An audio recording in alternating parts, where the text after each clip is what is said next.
Hi hello friends, ಎಲ್ಲರೂ ಹೇಗಿದ್ದೀರಾ? ಎಲ್ಲರೂ ಚೆನ್ನಾಗಿದ್ದೀರಾ ಅಂತ ನನ್ನ ಈ ವಿಡಿಯೋ ಸ್ಟಾರ್ಟ್ ಮಾಡ್ತಿದ್ದೀನಿ.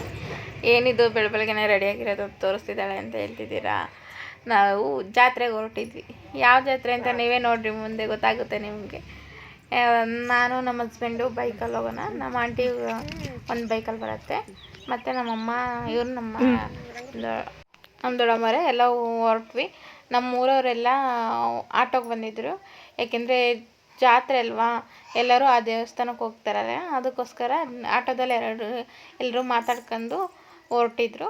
ಇನ್ನು ಇದು ನಮ್ಮ ಆಂಟಿ ಹಿಂದೆ ಬರ್ತಿತ್ತು, ನಾವು ಮುಂದೆ ಬರ್ತಿದ್ವಲ್ಲ, ಅದಕ್ಕೆ ಅಲ್ಲಿಂದ ಬಂದು ಎಲ್ಲ ದೇವಸ್ಥಾನದ ಹತ್ರ ಇಳ್ಕೊಂಡ್ವಿ. ದೇವಸ್ಥಾನದ ಹತ್ರದಿಂದ ಪೂಜೆ ಮಾಡ್ಸೋಣ ಅಂತ ಎಲ್ಲ ಹಣ್ಣು ಕೈ ಎಲ್ಲ ತೊಗೊಂಬಿಟ್ಟು ದೇವಸ್ಥಾನಕ್ಕೆ ಹೋಗ್ಬೇಕಾರೆ ಅಲ್ಲಿ ನೀರು ಇಟ್ಟಿರ್ತಾರೆ. ಎಲ್ಲರೂ ಹೋದರೂ ನೀರು ಕೈ ಕಾಲು ತೊಳ್ಕೊಳ್ಳೋಕ್ಕೆ ನೀರು ಇಟ್ಟಿರ್ತಾರೆ.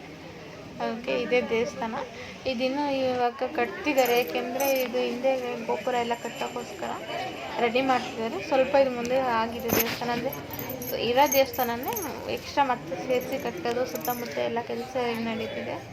ಅದಕ್ಕೋಸ್ಕರ ಜಾಸ್ತಿ ಡೆಕೋರೇಷನ್ನೂ ಮಾಡಿಲ್ಲ, ಇಲ್ಲಾಂದರೆ ಸಿಕ್ಕಾಪಟ್ಟೆ ಡೆಕೋರೇಷನ್ ಎಲ್ಲ ಮಾಡಿರೋರು. ಈಗ ಹಣ್ಕಾಯಿ ಮಾಡ್ಸೋಣ ಅಂತ ಹೇಳ್ಬಿಟ್ಟು ಎಲ್ಲ ತೊಗೊತಿದ್ವಿ, ಏಕೆಂದರೆ ಕಾಯೆಲ್ಲ ಆಚೆನೇ ಹೊಡ್ಕೊಬರೋದು. ಮಾತ್ರ ಈ ದೇವಸ್ಥಾನದಲ್ಲಿ ಏನು ಗೊತ್ತಾ, ಯಾರೇ ಏನೇ ತೊಗೊಂಬಂದ್ರು ಹಣ್ಕಾಯಿ ಮಾಡ್ಸೋಕ್ಕೆ ಕವರಲ್ಲಿ ಹಾಕೋಂಗಿಲ್ಲ, ಒಂದು ಪುಟ್ಟಿಲಿ ಕೊಡೋಂಗಿಲ್ಲ. ಇದು ದೇವಸ್ಥಾನ ಕಡೆಯಿಂದನೇ ಹಾಕ್ಬಿಟ್ಟು ಅದರಲ್ಲೇ ಕೊಡಬೇಕಂತ ಇಲ್ಲ. ಅದೊಂದು ಇಷ್ಟ ಆಯಿತು. ಈಗ ಒಂದೊಂದು ಕಡೆ ಒಂದೊಂದು ಥರ ಆಯಿತು ಅಂತಾರಲ್ಲ, ಅದಕ್ಕೆ ಇದು ಫೋಟೋ ತಗೋಬಾರ್ದು, ಯಾರು ವಿಡಿಯೋ ಮಾಡ್ಕೋಬಾರ್ದು ಅಂತ ಹೇಳ್ಬಿಟ್ಟು ದೇವ್ರಿಗೇನೆ ಜಾಸ್ತಿ ಲೈಟಿಂಗ್ಸ್ ಬಿಟ್ಟಿರ್ತಾರೆ. ನನಗೆ ಆದರೂ ಇರಲಿ ಅಂತ ಹೇಳಿ ಸ್ವಲ್ಪ ಲೈಟಿಂಗ್ ತಗೊಂಡು ಜೂಮ್ ಮಾಡಿ ಇಲ್ಲಂದಿದ್ರೆ ಅದನ್ನು ನೋಡೋಕ್ಕಾಗ್ತಿರ್ಲಿಲ್ಲ. ಎಲ್ಲ ಹಣ್ಕಾಯಿ ಎಲ್ಲ ಮಾಡಿಸ್ಕೊಂಡ್ಬಿಟ್ಟು ಬರ್ತಾಯಿದ್ವಿ. ಅದಕ್ಕೆ ಎಷ್ಟು ನೋಡಿದ್ರು ನೋಡೋಂಗೆ ಆಗ್ತಿತ್ತು, ಅಷ್ಟು ಚೆನ್ನಾಗಿ ಅಲಂಕಾರ ಮಾಡಿದ್ರು. ಸಿಕ್ಕಾಪಟ್ಟೆ ಸಕ್ಕದಾಗಿ ಕಾಣಿಸ್ತಿತ್ತು. ದೇವ್ರಿಗೆ ನಮ್ಮದೇ ದೃಷ್ಟಿ ಆಗಿಬಿಟ್ಟಿರುತ್ತೆ ಅನ್ನೋ ಅಷ್ಟು ಸಕ್ಕದಾಗಿ ಕಾಣಿಸ್ತಿತ್ತು. ಇದಾದ್ಮೇಲೆ ಆಚೆ ಬಂದ್ಬಿಟ್ಟು ಕಂಬಕ್ಕೆ ಎಲ್ಲ ಪೂಜೆ ಮಾಡಬೇಕು. ನಮ್ಮ ಪಾಪು ಬೇರೆ ಪೂಜೆ ಮಾಡ್ತೀನಿ ಅಂತ ಹೇಳ್ಬಿಟ್ಟು ಅವಳು ಉದ್ಗಡ್ಡೆನೆಲ್ಲ ಇಟ್ಕೊಬಿಟ್ಟು ಪೂಜೆ ಇರ್ಬೋದು. ದೇವ್ರ ಭಕ್ತಿ ಜಾಸ್ತಿ ಅವಳಿಗೆ.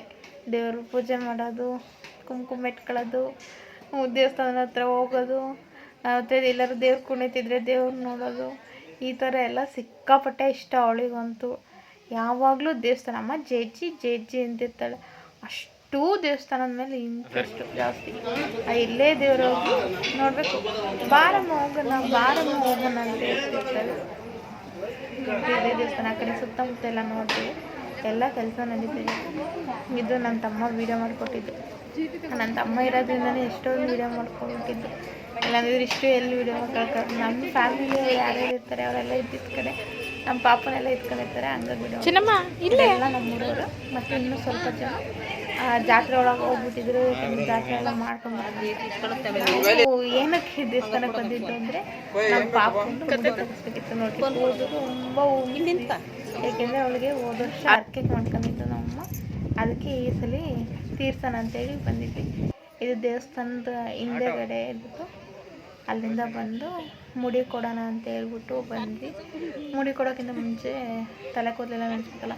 ನಮ್ಮ ಪಾಪುಗೆ ಏನಾಗ್ಬಿಟ್ಟಿದ್ದು ಇನ್ನೊಂದು ನೈಟ್ ಇರುತ್ತೆ ಅಂದರೆ 2 ನೈಟಿಗೆ ಮುಂಚೆ ಸಿಕ್ಕಾಪಟ್ಟೆ ಫೀವರ್ ಬಂದಿತ್ತು. ಫೀವರ್ ಬಂದ್ಬಿಟ್ಟಿತ್ತು ಅಂದರೆ ಸಿಕ್ಕಾಪಟ್ಟೆ ಜಾಸ್ತಿ. ಬಿಸಿಲಲ್ಲಿ ತುಂಬ ಓಡಾಡ್ಬಿಡ್ತಾಳ, ಅದಕ್ಕೋಸ್ಕರ ಫೀವರ್ ಜಾಸ್ತಿ ಆಗ್ಬಿಟ್ಟಿತ್ತು. ಆಮೇಲೆ ಅದಕ್ಕೋಸ್ಕರ ಮತ್ತೆ ಅವಳದು ಮೆಡಿಸನ್ ಇತ್ತು, ಅದೇ ಶಿರಾಪ್ ಎಲ್ಲ ಹಾಕಿದೆ. ಹಂಗಾಗಿ ಸ್ವಲ್ಪ ಆ್ಯಕ್ಟಿವೇಟ್ ಕಮ್ಮಿ ಆಗಿದೆ. ಇವರು ನೆನ್ನೆ ನೋಡಿರ್ತೀರಲ್ಲ ನನ್ನ ಫ್ರೆಂಡ್ಸು ಅಜೀಮ್, ಮತ್ತು ಇವನು ಮನು ಕನ್ನಡಿಗ 15 ಅಂತ, ಅವ್ನು ಯೂಟ್ಯೂಬ್ ಚಾನಲ್ ಚೆಕ್ ಮಾಡಿ.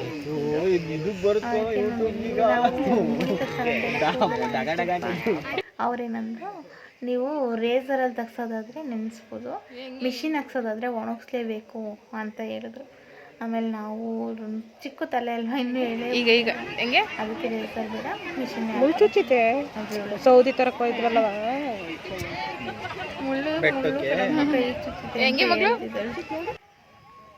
ಅಲ್ಲಿಂದ ಬಂದ್ಬಿಟ್ಟು ಮಿಷಿನ್ ಹಾಕ್ಸ್ಕೊಂಡು ಅಂತ ಹೇಳ್ಬಿಟ್ಟು ಫುಲ್ ತಲೆ ಎಲ್ಲ ಒದ್ದೆ ಎಲ್ಲ ಆಗಿರೋದು ಒಣಗಿಸ್ಬಿಟ್ಟು ಚೆನ್ನಾಗಿ ಕೂರಿಸ್ಕೊಂಡಿದ್ದೆ. ಅಲ್ಲಿದ್ದ ಅಕ್ಕಪಕ್ಕದ ಮಕ್ಕಳೆಲ್ಲ ಸಿಕ್ಕಾಪಟ್ಟೆ ಕಿರ್ಚಾಡ್ತಿದ್ವು, ಅಯ್ಯೋ ನಂಗೆ ಬೇಡ ಅಂತ. ಅವರೆಲ್ಲ ಅಷ್ಟು ಅಳ್ತಿದ್ರು. ನನ್ನ ಪಾಪ ಎಷ್ಟು ಸೈಲೆಂಟಾಗಿ ಕೂತಿದ್ಲು ಅಂದರೆ ಸಿಕ್ಕಾಪಟ್ಟೆ ಸೈಲೆಂಟಾಗಿದ್ಲು. ಏಕೆಂದರೆ ಅವಳಿಗಲ್ಲೇ ಇದಕ್ಕೆ 3ನೇ ಸಲ ಇದು ಮುಡಿ ಕೊಡ್ತಿರೋದು. ಹಂಗಾಗಿ ಅವಳಿಗೆ ಸ್ವಲ್ಪ ಅಭ್ಯಾಸ ಆಗಿದೆ. ಅದಕ್ಕಿಂತ ಮುಂಚೆ ಅವಳು ಯಾರು ಕೊಡ್ತಿದ್ದು ನೋಡಿಲ್ಲ, ಸುಮ್ಮನೆ ಕೂತ್ಕೊಬಿಟ್ಟಿದ್ಲು. ಅವಳು ಜಾಸ್ತಿ ಏನು ನಮಗೇನು ರಿಸ್ಕೇ ಕೊಡಲಿಲ್ಲ, ಆರಾಮಾಗಿ ಕೂತಿದ್ಲು.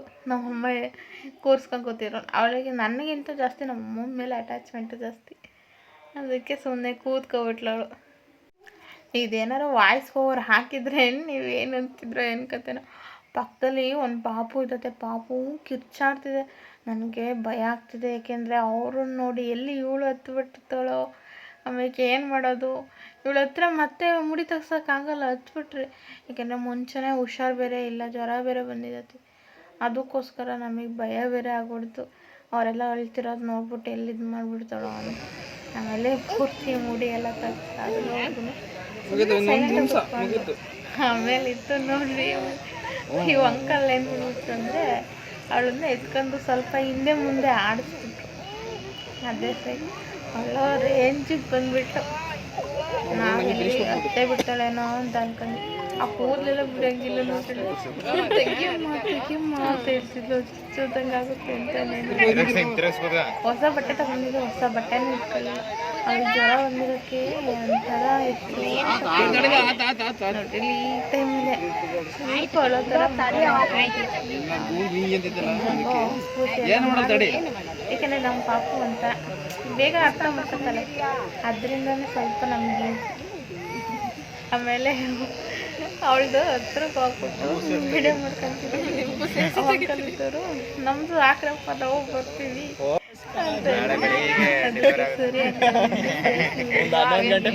ಇಲ್ಲ ಹಾಕೋದಿನ್ನು ಈಗಲೇ, ಯಾಕೆಂದರೆ ಇದು ಅದಾದಮೇಲೆ ನಮ್ಮಮ್ಮ ಅವಳಿಗೆ ಜ್ವರ ಇರೋದ್ರಿಂದ ಮನೆಯಿಂದಲೇ ಬಿಸಿನೀರೆಲ್ಲ ತಗೊಬಂದಿತ್ತು ಬಾಕ್ಸಿಗೆ, ಮತ್ತು ಇದು ಗ್ಲಾಸ್ಗೆ ಎಲ್ಲ ಹಾಕೊಂಡು ಪ್ಲಾಸ್ಟಿಕ್ ಎಲ್ಲ ಹಾಕೊಂಡು ಬಂದಿತ್ತು.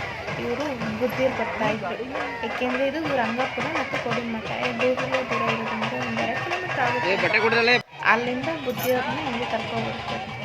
ಇವ್ರನ್ನ ನೋಡಿ ನೆನ್ಸ್ಕೊಂಡು ಮದುವೆಗೆ ಹೋಗಿದ್ವಲ್ಲ ಅವಾಗ ನೋಡಿರ್ತೀರಾನೆ ನಮ್ಮ ಪಾಪನ ಎಷ್ಟು ಕೇರ್ ಮಾಡ್ತಾರೆ, ಕೇರ್ ಮಾಡ್ತಾರೆ. ಚೆನ್ನಾಗಿ ಎಂಟಾಗಿರತ್ತೆ ನೋಡಿ, ಅವ್ರಿಗೆ ಆಗ್ತಿಲ್ಲ. ಅದಕ್ಕೆ ಆಯ್ ಮಾಡಕ್ಕಂದೆ, ನೀನೊಂದು ಆಯ್ ಮಾಡು ಅಕ್ಕ. ಇವನು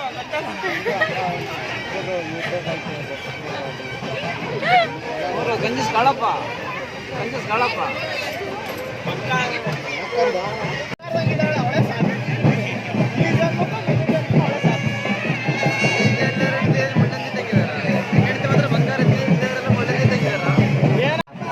ಇದೇನು ಪತ್ರ అంటే ದಾನ. ನಾನು ಇಷ್ಟು ವರ್ಷ ಆಯ್ತು, ನನಗೆ ಗೊತ್ತಿಲ್ಲ ಇದು. ನನಗೂ ಗೊತ್ತಿಲ್ಲ. ಫೋನ್ ಹೆಸರು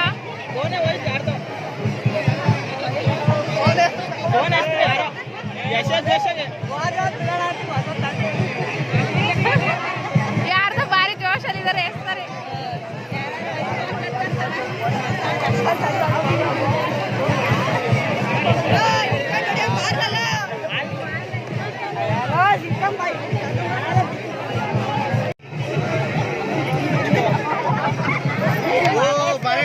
ಬಾಳೆ ನೋಡಿದ್ವಿ ಆಗಲೇ ಬರ್ಬೇಕಿತ್ತು. ಒಂದು ಹುಡುಗಿ ಇಟ್ಕೊಂಡು ಅಪ್ಪ ಜೋರೆ 599 ಬಿಟ್ಟೆ ಅಂದೆ, ಹೋಗ್ಬಿಟ್ಲ ಅಷ್ಟರಲ್ಲಿ. ನಾನು ಅದಕ್ಕೆ ಹೇಳ್ತಿದ್ದೆ ಯಾರಿಗೂ ಕೊಟ್ಟಿರ್ಬೇಕು ಅಂತ. ನಮ್ಮ ಅಜ್ಜಿ ಮುದುಗ ಹಾಕದೆ ಅಂತೆ, ಮದುವಾಗ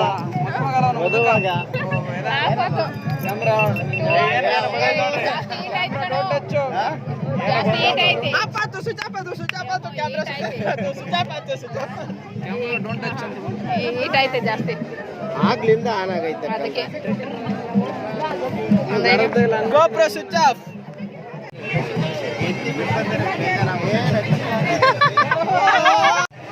ಯಾರ ಮನೆ ಏನಮ್ಮ, ಯಾರ ಫೋನ್ ಹೆಸರು ಬಾಳೆ ದೇಶಕ್ಕೆ ಹೋಗಿ ನಿಂತಿರೋ ತೆರಿಗೆ ಆವಾಗಲೇ.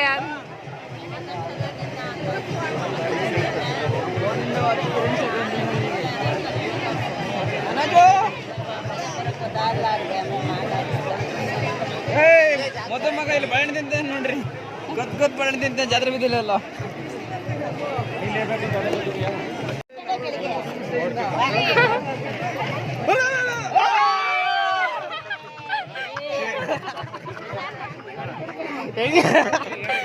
ಒಂದೇ ಸಲ ಹೋಗ್ಬಿಡ್ತಲ್ಲ ನೀನು, ಇನ್ನೊಂದ್ಸಲಿ ಹೊಡಿ. ನಾನು ಏನೋ ಅನ್ಕೊಂಡಿದ್ದೆ ಅದಕ್ಕೆ ಹೋತು ಬಿತ್ತ ಇಲ್ವಾ ಗುರು ಅನ್ಕೊಂಡೆ ಚಾಪಲ್ ಬಜ್ಜಿಯ ಮಗನೇ ಕರ್ಕೊಂಡ್ ಬಾ ಅಂತ ಕರ್ಕ ಬಜ್ಜಿಯ ಬಾ ಅಂತ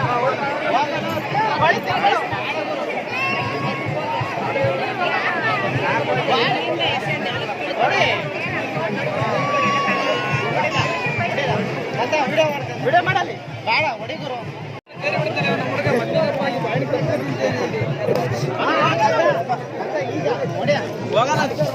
ಹೋಗಲ್ಲ ಆತು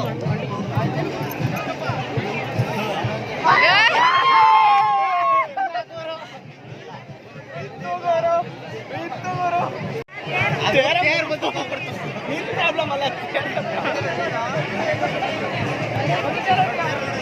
ಅದು ಬರ್ಸು ಬರ್ಸು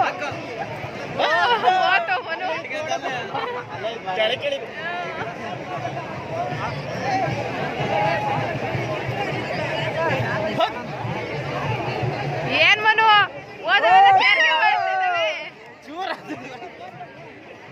ಹೊಡೆದವೆಲ್ಲ ತೇರ್ಗೆ ಹೋಗ್ತಿದ್ದಾವೆ. ಪ್ರಯತ್ನ ಮಾಡಕ್ಕೆ ನೋಡ್ತಿದ್ದಾರೆ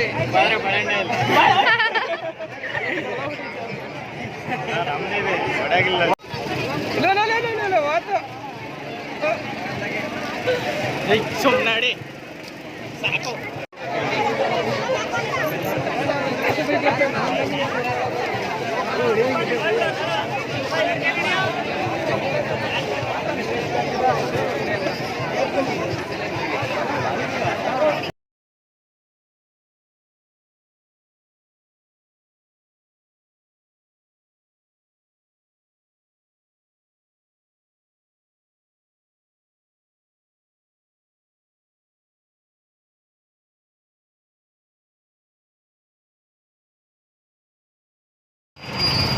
ಜಾತ್ರೆ ಎಲ್ಲ ಮುಗಿಸ್ಕೊಂಡು ನೋಡಿದ್ರಲ್ಲ, ಜಾತ್ರೆ ಎಲ್ಲ ಮುಗಿಸ್ಕೊಂಡ್ಬಿಟ್ಟು ಇವಾಗ ಮಠಕ್ಕೆ ಹೊರಟಿದ್ವಿ. ಮಠದಲ್ಲೇ ಊಟ ಸಿಗೋದು. ಇದೇ ಮಠದ ದೇವಸ್ಥಾನ. ಫುಲ್ ಮಠ ನೋಡ್ಕೊಂಬರ್ರಿ. ಎಲ್ಲ ರಾಗೆ ಇಕ್ಕಿದ್ದೀನಿ.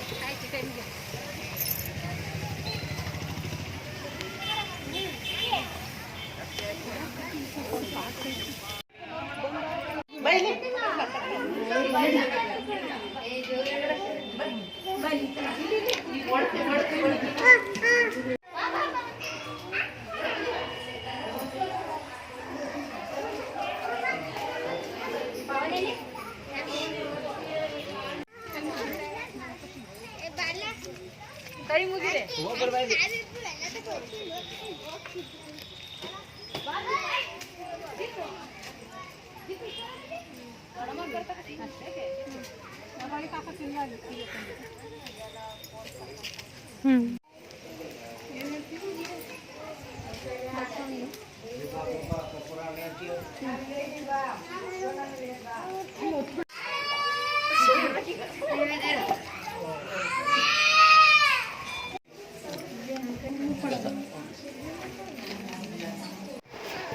ಇವು ಏನಂತ ಕಮೆಂಟ್ ಮಾಡಿರಿ.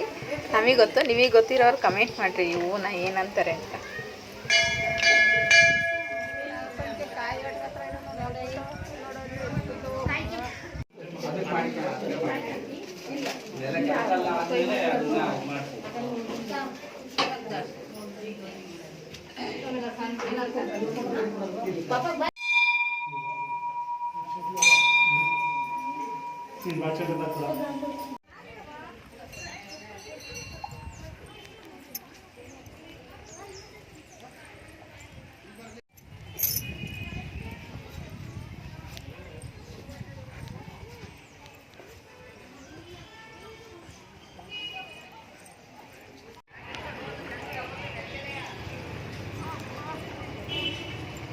ಮಠ ಎಲ್ಲ ಮುಗಿಸ್ಕೊಂಡು ನೋಡ್ಕೊಂಡೆಲ್ಲ ಆಯ್ತಲ್ಲ, ಅದಕ್ಕೆ ಊಟಕ್ಕೆ ಹೋಗೋಣ ಪ್ರಸಾದಕ್ಕೆ ಅಂತ ಹೇಳ್ಬಿಟ್ಟು ಬಂದ್ವಿ.